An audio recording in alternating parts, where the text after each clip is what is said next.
All right. Thanks everybody for coming. We just, as a board, we wanted to give you guys access to these guys because most of the time this all happens behind closed doors, and we wanted your input and the opportunity to ask questions and whatnot. If you have a question, if you haven't already submitted it, submit it to Larry. He'll get it back there, and we'll see if there's any redundant questions, and hopefully get through them. We'll see what time we have, but yeah, here are our candidates. It's going to be kind of a casual setting. We'll give them 2 minutes to answer questions. First, Scott Rasmussen. Oh, it's Paul Rasmussen. Sorry, guys. Sorry. Paul, who I've just met, and I already forgot his name. He's been west to east and everywhere in between, and been in academics on multiple levels and stuff. Brings a lot of experience. What can I say about Paul? He, in his youth, he bucked hay on his family farm. So if any of you farmers are looking for that skill set, he might be your man. Charlotte McKinney. She's been around a while. She's taught at Clearwater Valley. She's been on committees all across the state. I've already taken a team building class with her, so go team. And Pat Sullivan, he's been around for a long time and up here in Grangeville. He's got his own little business running rafts up and down the river. Pat can out-golf me using only one club, so that's a little tidbit with him. So, I think we'll start. I'm going to have everybody just introduce themselves on a better level. Just give 2 minutes for that, and we'll just set a timer and pass along.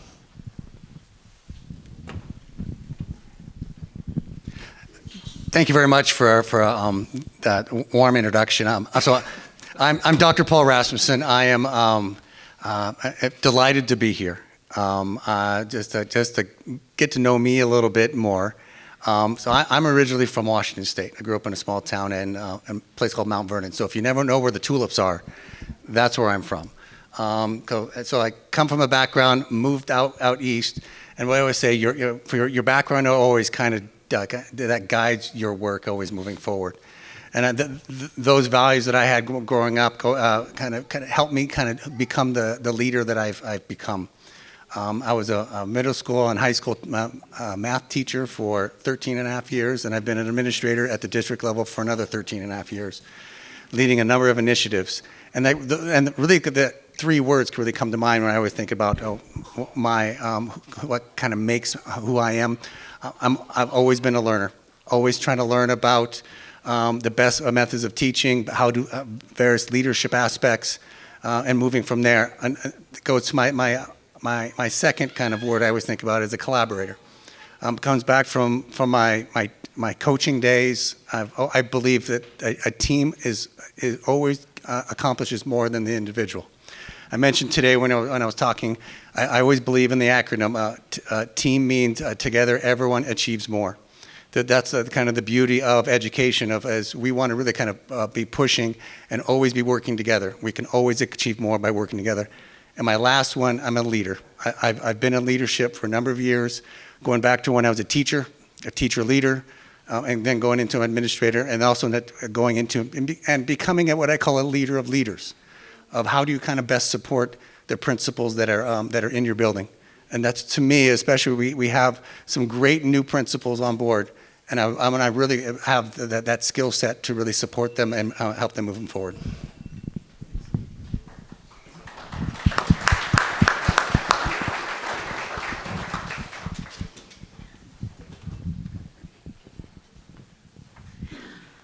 Hi, my name is Char McKinney, and I am originally from Ohio.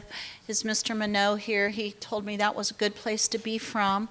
And a graduate of Ohio State, and I am a football fan.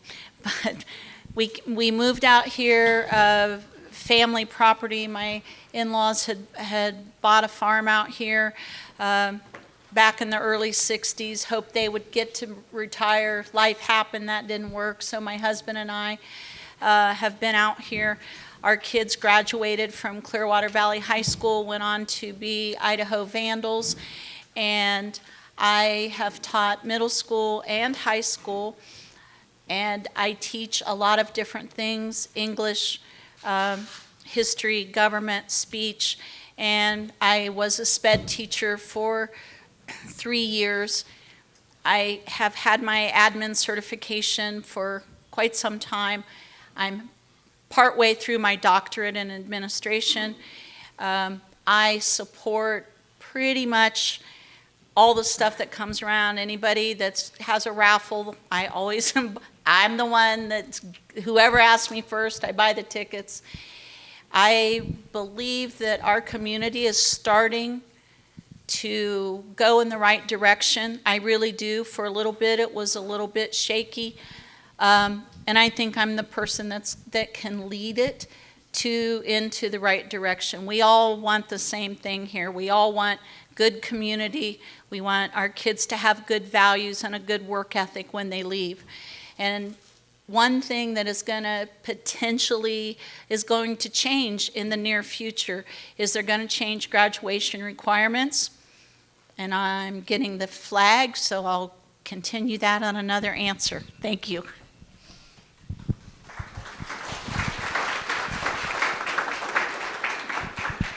My name's Pat Sullivan. I've been teaching in Mountain View School District for 29 years. I taught high school at Clearwater Valley and coached for 6 years, and for the last 23 years been at Grangeville High School. I have had the opportunity to work with a lot of great people in the communities of Kuski and the communities of Elk City and Grangeville. I'm also very blessed that our 4 daughters graduated, went to school, and now are young professionals because of the education they received at Mountain View School District through Grangeville High School. I'm a firm believer in people. I think people make the difference. And I think we have the foundation of good people in this community, and it shows tonight. You are here because you care. You are here because you want to see a quality education for your children, your neighbors, your grandchildren, whoever it may be. And that is one of the reasons why we're going to be successful, is because we have quality people. I'm a positive person. I'm excellent at solving problems. I listen to both sides and work on compromises. I've been fortunate enough in life to create a business in which we move vehicles when people go rafting from 0 to up to 13 years. And our business is one of the most respected businesses, not in the state of Idaho, but in the West. And that came from hard work. That's what I am. I'm a hard worker. I'm going to put in the time. I'm going to listen to both sides.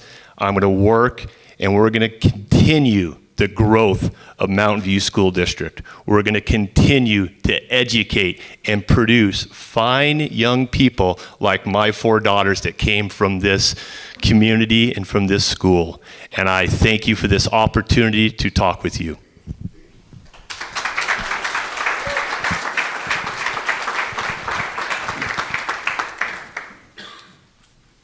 All right, first question here. Things are falling here. Let's grab that. Something near and dear to our community. What is your knowledge of state educational funding and district budgeting? Char, we're going to start with you. Okay, all right, we're just rotating. So, I'm sorry, state funding and? State educational funding and district budgeting. Okay, so I can talk for way more than 2 minutes on how the state funds us. As all of the patrons know, the levy, the state doesn't fund us enough to cover what we need to keep the doors open.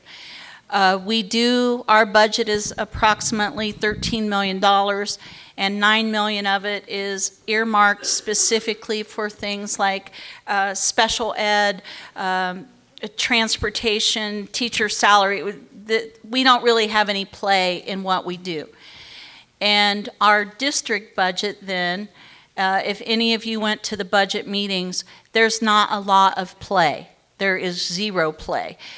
There's not a lot of money. So what we need to do is figure out ways to lessen the impact or the necessity of a levy. One thing that is, there is a pretty big movement right now, some of you might be interested in, to eliminate the levies across the state and or lessen the amount that we would have. So instead of us having to come up with 25% of our budget, maybe it would end up that we only needed 10% of the budget. Something, I don't know, but I know that it's gaining steam. I'm pretty knowledgeable on any category on our budget, so if you ask me a question about how is transportation funded, how do the teachers get their pay, I can tell you that especially on the teacher pay, the state has what they call an allocation model. It's not a salary schedule, it's how much we're giving you for each individual. If we take that allocation model, we're allowed to distribute it. I'm out of time. Thank you. Which way are we going? Going that way. One of the things that I pride myself in is being what I call a lifelong learner, okay? I'm not going to stand up here and tell you that I know every single thing about funding for our state and for our school district. But I do know one thing, that you surround yourself with good people and you're willing to work and learn about it, you're going to be successful. The people we have in the district office right now understand and they're doing a good job for us. We need to support them, have a leader that's going to lead them and defend them. And I believe that I am that person. Thank you very much. I've developed multitude of various district budgets for my 13 and a half years as a district leader. One kind of, as we always say, you start your budgeting process by looking at your students, because that's why we're here. So ultimately, looking at the various funding models through special education, our English language learners, et cetera, kind of then from those, then you can start developing in terms of what are your needs in terms of the staffing and related to that. That goes in terms of some of my past work. I've also been a human resources director. And part of that here is in human resources director is, again, looking at your staffing and determining what are the needs of the students. So building your FTE, what we call our full-time equivalency in terms of staffing, then we can go back and kind of look at our local income and also varies from the state kind of income kind of models. I've been involved in multiple states in terms of their understanding of how the funding model. Vermont, I was did some work related to that in terms of they use a 5-year average of the various subgroups to determine your overall average in terms of your funding. So there's a multitude of kind of information that we can do to kind of ultimately pull and ultimately develop our budgets. Ultimately, we want to lessen the burden on ultimately the taxpayer. And from there, we can do various grants, your Title I fundings, Title II, Title IV, all of that comes from the federal government. From there, that can help, and that ultimately then determines the ultimate impact on our tax base, and then determines for our various levies. So it's something that I've had a lot of experience related to that, especially, and then as we grow that, and like was said here, is like 75% of your budgets are actually already fixed costs. It's benefits and staffing. So, and then from there, you have your various transportation and all the, how much you can change in a budget actually is very little. So you really have to take that mindset of, well, then what is ultimately our impact of what we really want to do, and then how we place our bets. I'll just speak loud over here. How will you get out in the community, be involved? How will you interact with the public and be visible and accessible? When and if I'm the superintendent of schools in Mountain View School District, patrons are going to see me and they're going to have the opportunity to talk with me. I'm going to make time to listen to concerns. I'm going to make time to help people understand our process and what we do. and I'm going to be a visible member of the community, okay? For 29 years, I've been part of this school district. For 29 years, I've seen leadership that's been good and leadership that's bad. I am a people person. I'm going to be approachable. I've learned and I understand how to handle crisis, okay? I know how to manage that. I know how to make good decisions. I firmly believe that I'm the best candidate because I am a people person. People in this community know me. People in Elk City, people in Kuski know who Pat Sullivan is. And when they say something about Pat Sullivan, it is always honest, he's ethical, and he is a good person. Whenever I meet somebody, I learn from them, and I have an opportunity for them to learn from me. I will be very present in the communities, in the schools, and I'm willing to help and lead this district.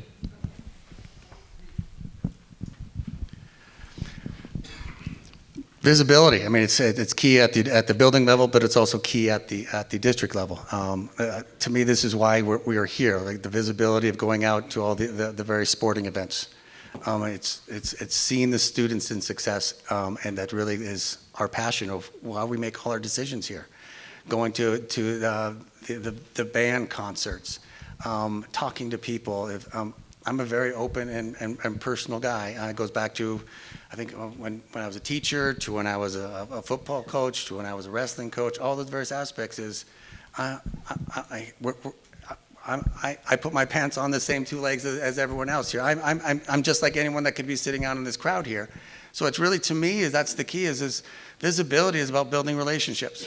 So, I mean, that to me is one of my key aspects of any entry plan that I come in, is really kind of building those relationships, always being visible, but not only just being visible in terms of just physical being. There's many different ways we can use technology now to have that visibility on Facebook and Instagram, other different things that have really kind of allowed that information superhighway to make better connections in a positive way. So to me, visibility can be a very multifaceted type of aspect to ultimately to build that communication gap to better understand what is going on in our district.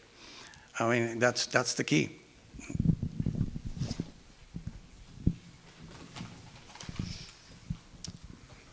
Well, they both said the correct things. We need to be out where people can say hello, how you doing, can ask a question. That's part of the visibility. The involvement is a little more involved in involvement. You need to be a part of things. I toured one of the schools today, and they have started a new program, and they're going to do a book study. And I said, as superintendent, I would like to be part of that because I want to hear what people say. I want people to be in the community to ask questions, to get your answers. Community means you're in the local businesses. You know, you're buying local, you're spending your money here. That's also part of community involvement, is being visible not only at school functions, but in the community itself. And I have been, for 22 years in this district, been active and involved. I've been on multiple committees, leadership positions within the community.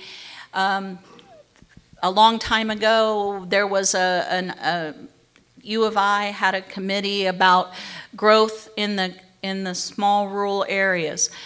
I am always willing to be and help and offer resources to anybody who needs it. I get a lot of phone calls from people asking me about specific things just about the school. And I always help them, I'm always available, and I just really think community involvement is key to success. All right, kind of tagging along on that. What is your communication plan for the communities that are 50-50 divided on support? I kind of have a lack of trust in the school district as a whole. Can you provide an example of what this would look like on a weekly, monthly, and quarterly level?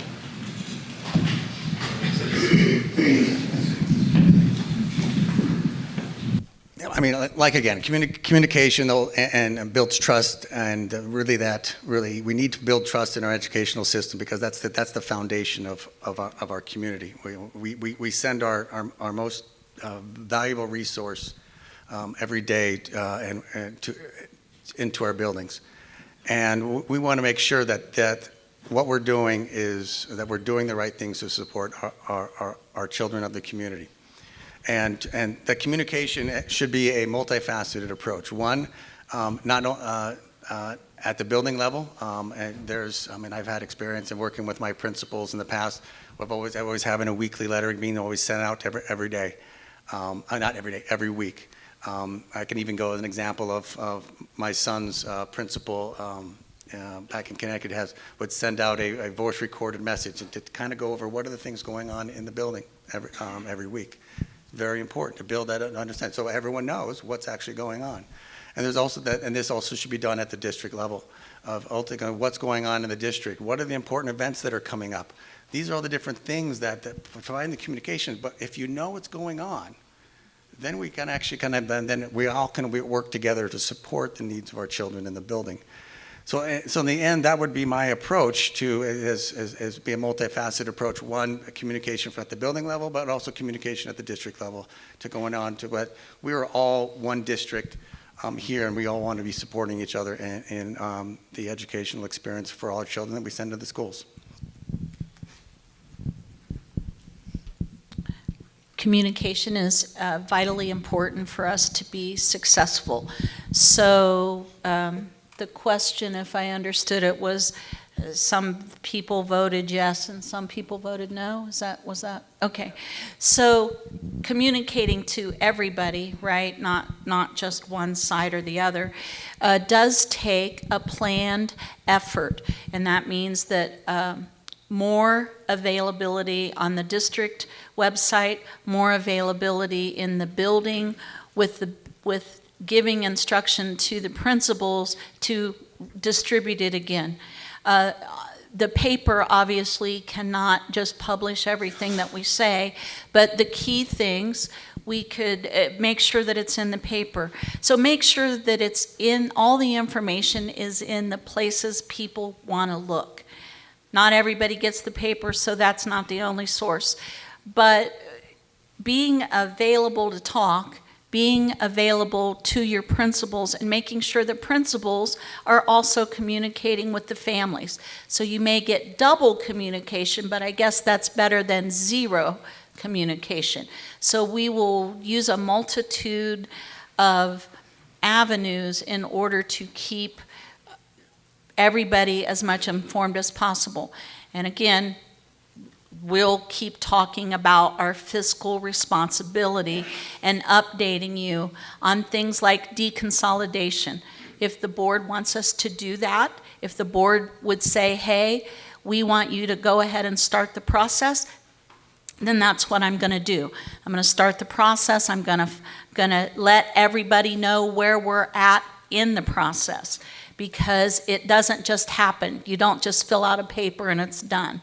So I think that the communication will be a lot of different avenues based on what the people, the patrons, you want to hear about. To me, it's all about an image. We have to show what's going on here. We've got excellent teachers. We've got great students. Those stories need to be covered. They need to be told.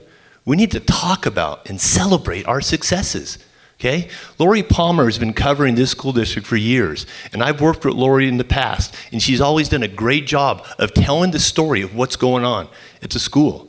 I have connection at the Lewiston Tribune. We're gonna contact him. They're gonna be doing stories about us. We're gonna contact the Idaho Statesman. They're gonna be doing stories about us. We are gonna promote what we are doing at this school, and it is gonna be a positive thing. Okay? By being a positive thing, it's going to continue to keep these communities together. I need to go back real quick and talk about community a little bit. A couple of things that I've done for the community over the years. For 13 years, we hosted youth basketball tournaments in which we brought people into this community where they are buying our food, they are going to our grocery stores, they are staying in our hotels, and it was an economic boost to this community. For 9 years, I led a Veterans Day ceremony honoring the men and women of our armed forces and what they have done over the years, okay? That was a student-led thing that I helped lead, okay? I've been involved in this community for 29 years, in Kuski for 29 years. And I believe that we need to promote our schools in this district with a positive image that's here. The story needs to be told. The future is bright for this school district. People need to hear what we are accomplishing and where we are going. So, why do you think so many people are choosing alternative education options? For example, Nampa School District just closed 4 schools due to a lack of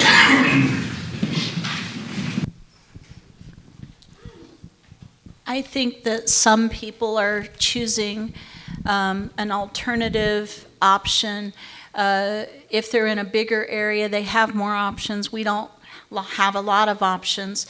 But in the other areas, in a bigger area, they have a lot of activities where the students can still be involved and still have a social aspect, and they're not just staring at a computer screen all day.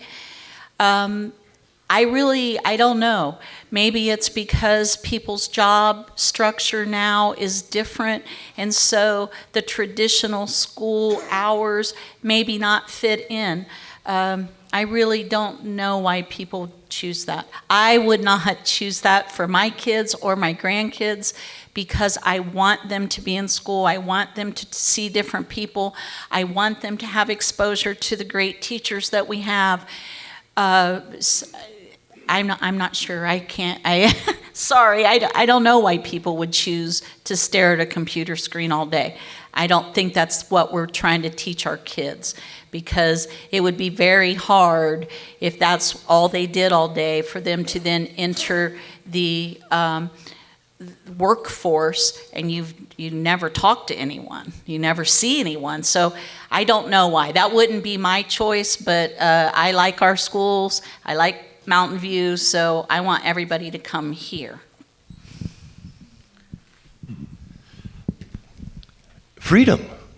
That's why people choose. They have the freedom to choose. That's our country. Okay? Whether we agree or disagree with it, parents have a choice where they put their kids. Okay? So I'm going to go back to my last question. I'm going to say it again. It's about building an image. Let people know what we're doing. And then they're going to choose to come to our schools, or they're not. That is their choice. That is their right as an American, that freedom to choose, okay? But our job is to provide the best education we can.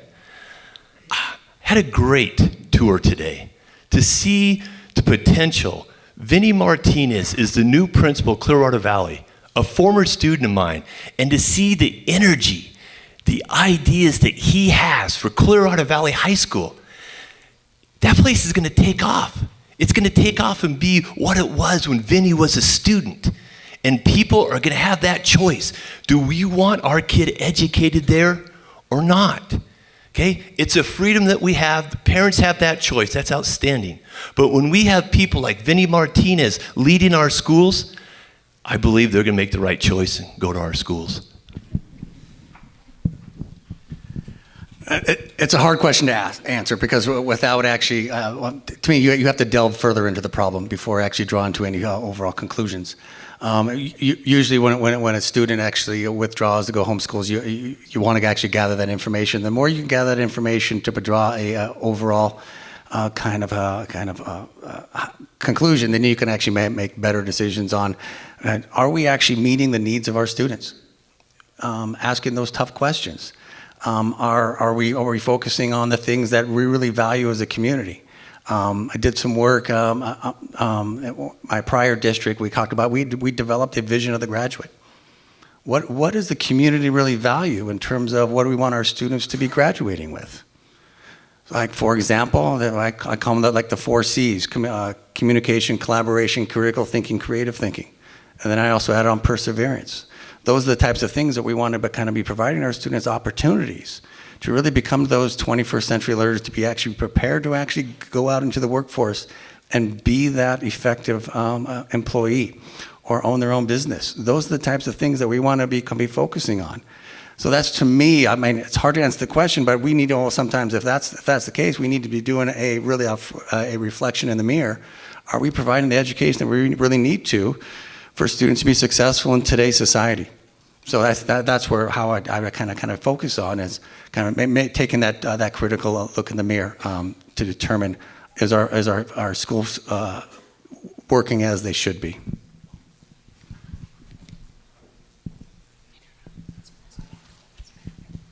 You guys always want my fault. All right. As superintendent, how do you propose to bring a divided community together that is strongly opposing views over curriculum, levies, and diversity, equity, and inclusion?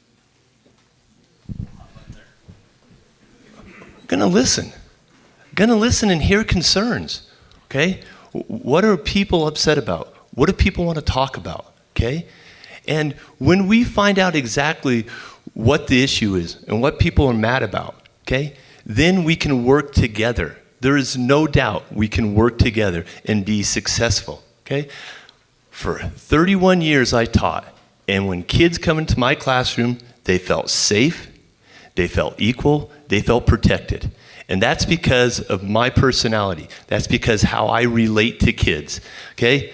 I relate to adults the same way. I see a lot of people out here that are friends and neighbors and people that I've taught with, people that I've been to ball games with, people that drive shuttles for me, and they all say that Pat Sullivan will work with them and is a fair and ethical man. And as the superintendent of schools, I'm going to listen, and we're going to make the best decisions for our kids.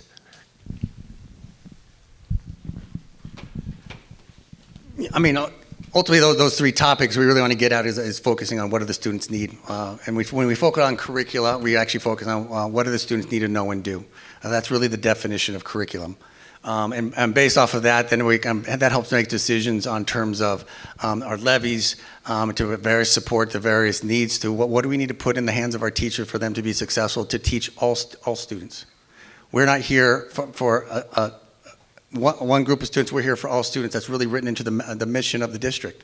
So really we want to be focusing on the various things, the aspect that what can we give the tools needed to the teachers to allow all students to be successful. That is the key. We really want to be focused on every decision that we need to make has to be student-centered.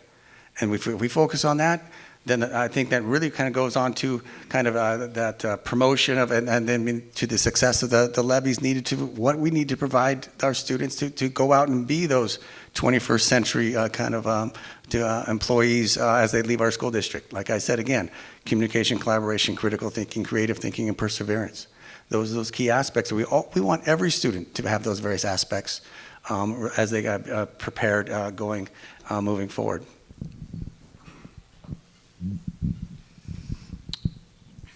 The levy is something that everybody is very concerned about. It does make us very a divided community at times, but then we can come back together for the betterment of our students.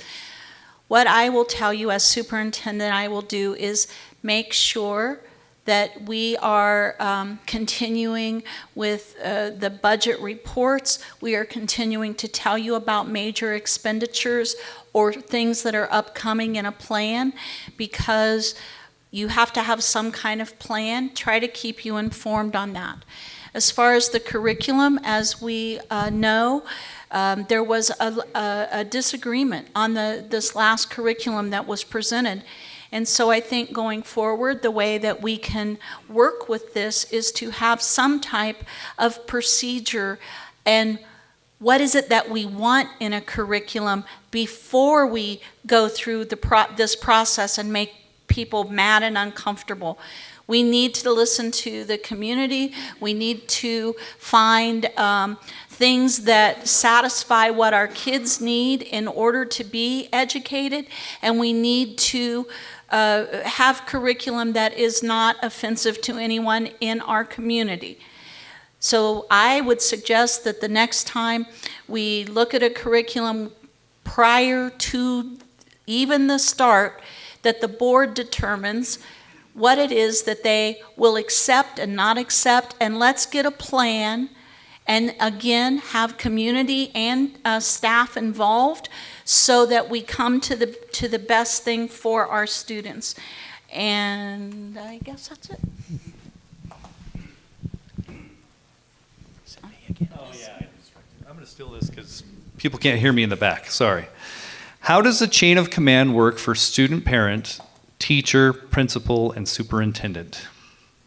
Chain of command. Chain of command is huge. To me, the whole chain of command is put together to allow the people to solve the problems first before going right to the top. I mean, I've seen and been in situations where people want to go straight to the superintendent. Really, the person that they need to talk to first is the teacher, their child's teacher. So you really have to go through that chain of command. That ultimately to one, build the trust and allow the teacher to solve that problem, or then go to the principal next, and then it comes over to central office to deal with that problem. That chain of command is how the system is actually put together. And then if the chain of command is jumped, then you're circumventing the system and not allowing the people to become effective problem solvers. So you really kind of have to let that chain of command work. I've dealt with many situations where people have tried to come to me right away. Well, I kind of talk with them and then guide them to go back to their teacher to kind of help solve that problem. The teacher needs to have that opportunity to solve that problem. And then also that allows them to build a relationship with the teacher and actually, and then also with the principal before actually going straight to the superintendent. It's never a good situation where problems are solved always right at the top. The system actually falls apart. So that's really kind of the key as dealing with that system and allow the system to work, that chain of command. Is that the part? Could you repeat that question? Yes. How does the chain of command work for student, parent, teacher, principal, superintendent? Okay, so as Paul said, there is a chain that you need to follow. So if a student has an issue, the first thing the student should do is talk to their teacher. And then it goes on up. Principal, administrator, but at some point, hopefully early on, if there's an issue, the parent and the student and the teacher can get together if that's necessary, if the teacher and the student can't resolve the issue. But it is critical that we follow the proper chain of command, because it will undermine people. And some people I know want to jump straight to the school board and send a lot of stuff to the school board when they haven't addressed it at the building level. And that doesn't help us create the level of trust and community that we need to have. So we would encourage everyone to know the process, follow the process, and then it's not as hard to resolve it. If it does need to come all the way to the superintendent, then by that point I'm going to guess it's a pretty serious issue. It's not somebody didn't get the right grade on a test, or it's going to be a pretty serious issue if it gets to the superintendent and then ultimately to a school board. You're talking about a major issue. Not to say we haven't had them and we might have them in the future, but initially we need to solve in the building, at the building level. Being a teacher and coach in this district for 29 years, especially coaching, you get people mad. Why is he shooting the ball all the time? Why isn't my kid playing? Okay? And the best way to solve those problems is you talk to people. Okay? You absolutely talk to people. Yes, there is a chain of command. We all realize that. And it starts with the teacher first, coach first, and it works its way up. But you have to be able to sit down and listen to people. What's their concerns? Listen to their concerns, and then you tell your side of the story. Are they always going to be happy? No, because I can see a lot of those kids that didn't get much playing time. They're not here supporting me tonight. So that's the way it is sometimes. It's just the way it is, okay? But yes, you have to follow a chain of command.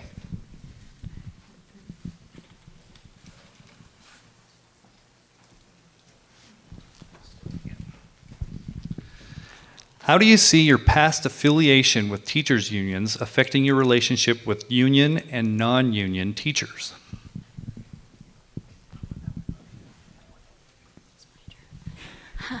So the past affiliation, I'm not currently affiliated with anything, haven't been for more than 4 years.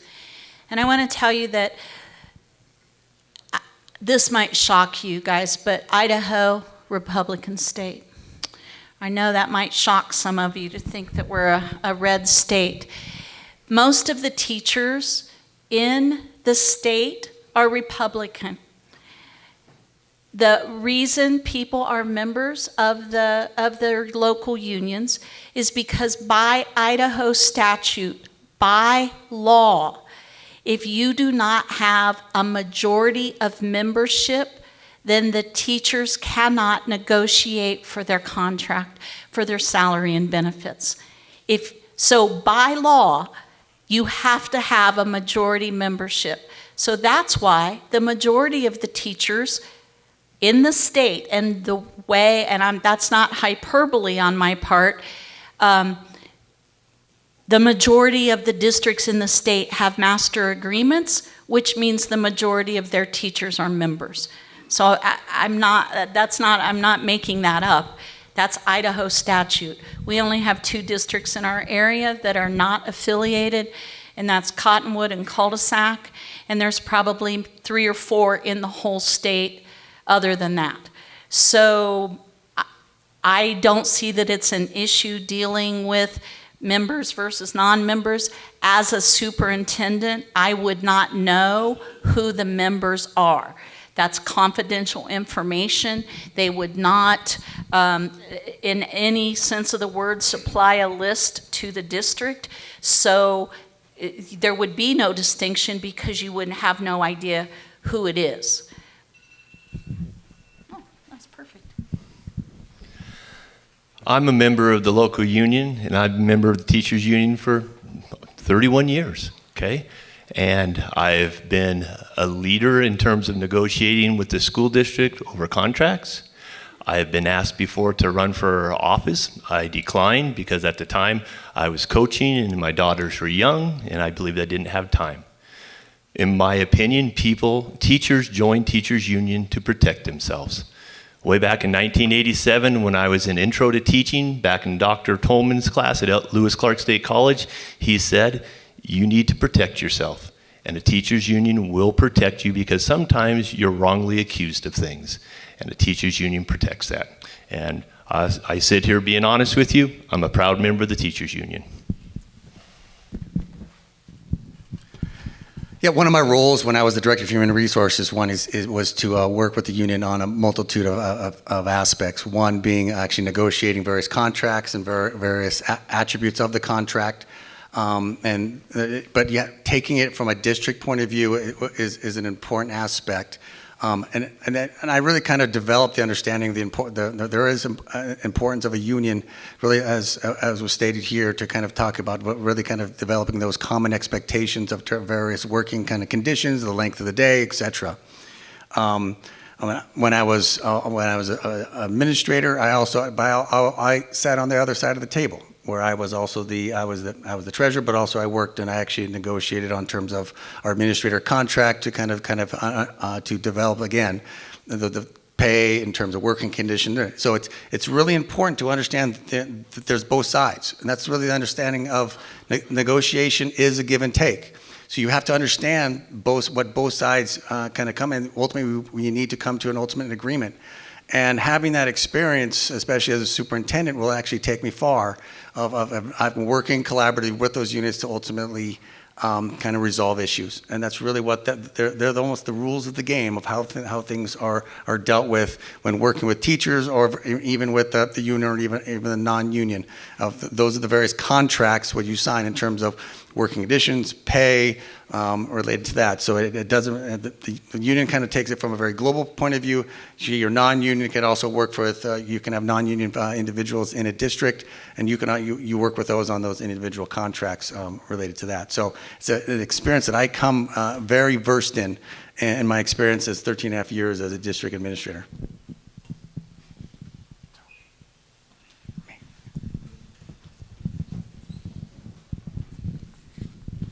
All right, back to politics here. Describe CRT, which I would think is critical race theory, and how you feel it should be incorporated in the classroom studies. Getting political here. Who's that? Who's first? I'll take it. We don't teach CRT. We don't teach it. There's not one. The curriculum is available in the district office. You can all go look at it. CRT, critical race theory, is a graduate level class taught to law students for 1 semester, and it's an upper level, graduate level class. We do not teach it. It is not in any of our curriculum. So, yeah, it's not, we don't teach it. For teaching high school history, I teach the standards. I follow what is in the standards by the state of Idaho. I teach what's in the book, which is approved by the state of Idaho, and that's how I teach history. In all my work in various districts, I've never seen CRT in any curricula or any resource. So, and to me, again, it's something that should not be in our districts. Anything that kind of should be going out into teachers, that has to be goes through the approval process. So that is something that there should be direct oversight in terms of also at the board level, but also with the oversight with the superintendent.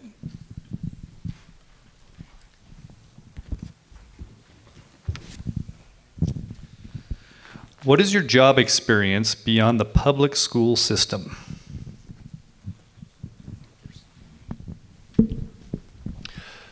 One of the things when I got into teaching, they always said, you get your summers off. You're a teacher, you get 3 months off. Well, in my 31 years of teaching, I took a half summer off. I've always worked. I worked for the U.S. Forest Service in silviculture out of Slate Creek, and I went up in the mountains and I counted trees. I did a little bit of firefighting for the Forest Service. One summer I worked construction, which was kind of scary. The guy would not give me the staple automatic nail gun because he said he didn't have insurance for me. But that's what it is. For the last 13 summers, I have worked. I've created a business. I started a business from scratch. And because of the great people around me, I have a very successful shuttle business. My experience outside the classroom is I'm a father. I've raised 4 daughters that have graduated from Grangeville High School and Mountain View School District, and they're professionals. So my experience is of summer work, continue to teach and coach, and being a father. Thank you. Very open question here. So I've outside of my experience in public education, I've also been a adjunct professor for 2 different universities. One actually to teaching pre-service administrators how to become a principal, how to become a district leader. I've done that for about 7 or 8 years now. I also teach. Part of my background, I was a math teacher and I have my master's in mathematics. I teach at the doctorate level for University of San Diego quantitative reasoning for research. So I love teaching. I love even working with. I think that goes into my work with supporting building leaders. I'm also in my past. I've been a coach. I think it goes back to my background. I love sports. I was an athlete. I I played football at Western Washington University. Go Vikings. And also, I've also done youth coaching in terms of with football, but also with wrestlers. As both my boys were wrestlers, and one just finished wrestling in college, and one is just going into wrestle college here in the next year. So, it kind of gives you a taste of like what you do in the outside actually tells you who the person is. So, it gives you understanding of who I am in terms of passionate about teaching, always active and want to do other things to support my kids and other different as they go through this process of learning who they are as they become athletes. Prior to moving to Idaho, resettling into Idaho, immediately prior to that, I did vocational rehabilitation for injured workers. And I was contracted through the state of Ohio to help people that had been really couldn't return to their job. I was a marketing manager for a major food service organization that supplied small wares like fry scoops or things like that to restaurants.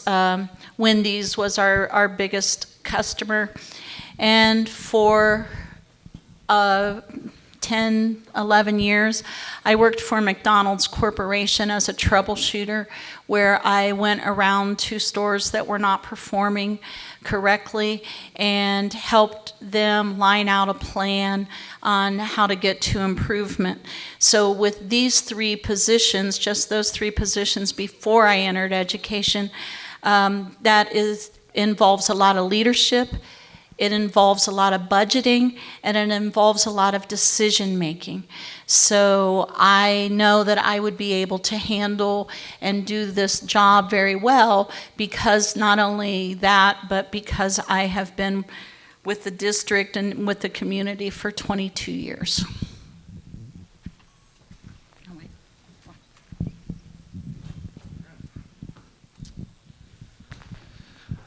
What are your qualifications, certifications, credentials to supervise principals, special education director, curriculum, federal programs directors, and teachers with master's degrees? Yes. No. I have my superintendent certification. I received that from Sacred Heart University, I believe in 2018. I have my doctorate in educational leadership with a specialization in educational technology. I have my master's in mathematics, and also have my administrative credentials to supervise not only the principals, but also any administrator in a district. If you want to go back to all the way back, I have a certification also. When I became a teacher, my passion has become a physics and math teacher. So I have a degree in Bachelor's of Arts in Education from Western Washington University in physics and math education. So it's something that it goes back to. I'm a learner. So and that kind of goes back to what I talked about earlier. It is something that I have a lot of experience at supporting our instructional leaders in the building. I think you have a great set of new principals that is really eager to go on and do new work. And I have a great amount of my discussion with them today. And I'm eager and excited to work with them and help them grow and become and allow them to continue to improve and grow as they develop their own instructional leadership over time. Because instructional leadership is a skill and it continues to develop, and that's where I think my experience really kind of is really in depth with what the needs of this district is at this point. I have 2 different degrees from Ohio State University. I completed the PACE program with Lewis Clark State College to get my teacher certifications in social studies, history, and English language arts. I also have a SPED, a special education endorsement, where I served a lot as the admin designee during a SPED meeting. I write a lot of IEPs, and I understand SPED law.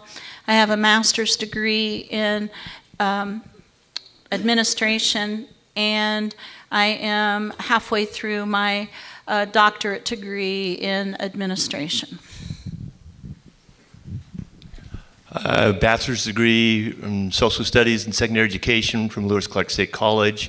I have a master's degree in curriculum and instruction from the University of Idaho. I am currently enrolled in the University of Idaho into the administration program, and I have worked numerous years with mentoring teachers at Grangeville High School, and I also worked with coaches and mentoring coaches. I believe I am an excellent role model for teachers and administrators, and I believe I worked very well at understanding what problems are and solving those problems, and look forward to leading this district.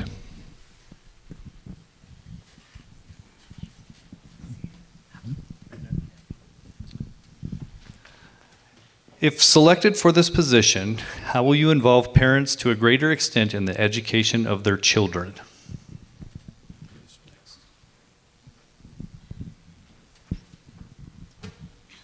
Parents always have the final say in the education of their children.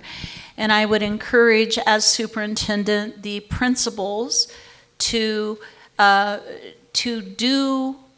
have things that where parent involvement can be increased. And that may be having parent night where they're in talking.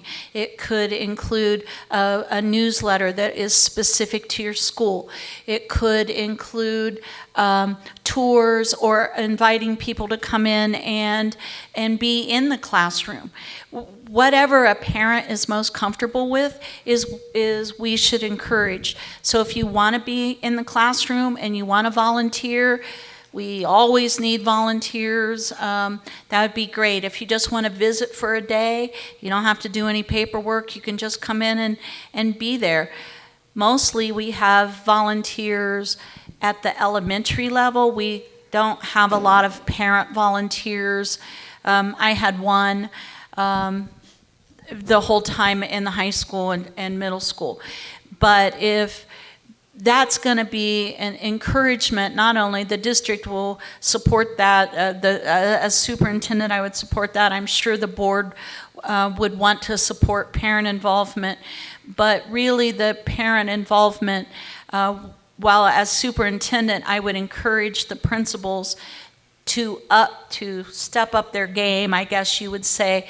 That really is going to be starting at the building level with support from the superintendent and the school board, not started because we're not in the building every day. So, but parents, should come to meetings like this, come to parent-teacher conferences, come to any activities. There's a lot of things that go on in our school that are wonderful. So we would encourage parents to do what they're most comfortable with. It's working with those principals. Those principals have ideas.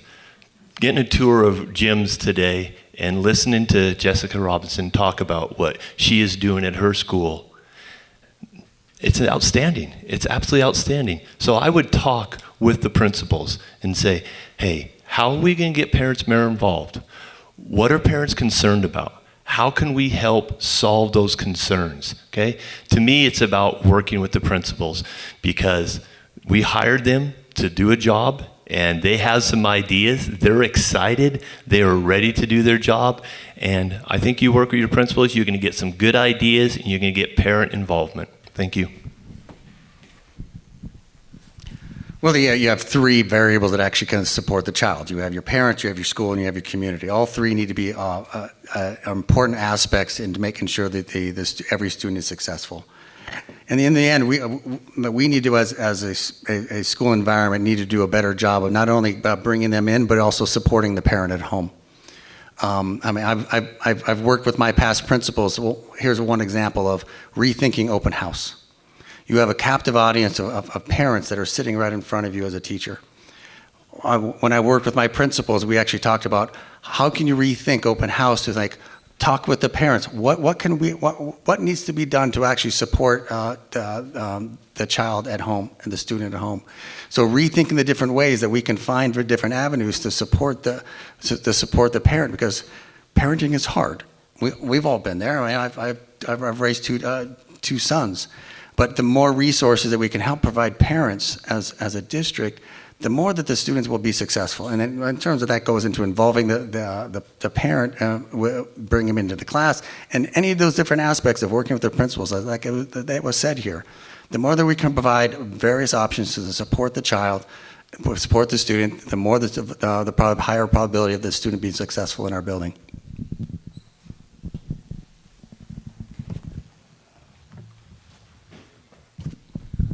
All right, it's 7 o'clock. We're going to move on to just the more casual of just come and talk to these guys. Get to know them on a personal level.